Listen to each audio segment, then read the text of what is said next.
Jimmy Timmy Power Hour, to my knowledge, the first crossover between two different Nicktoons. Yes, this predates Rugrats Go Wild by about a year. Fairly OddParents and Jimmy Neutron don't seem like the most obvious crossover, but it actually works, as both characters have to learn to use magic and science to save their worlds. Now, would this have worked as a longer theatrically released movie?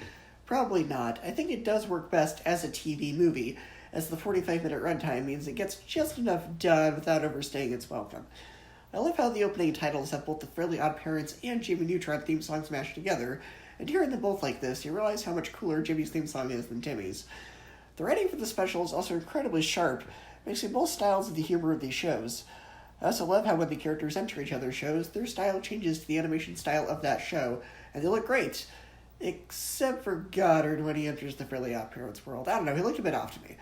For all the times this movie made jokes about how flat everything in Fairly OddParents looks compared to the CGI style of Jimmy Neutron, I'm not sure why they kept Goddard looking somewhat 3D, but whatever, this is a nitpick.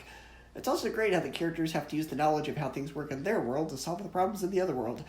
Granted, these are problems they created in the first place, but it's still cool.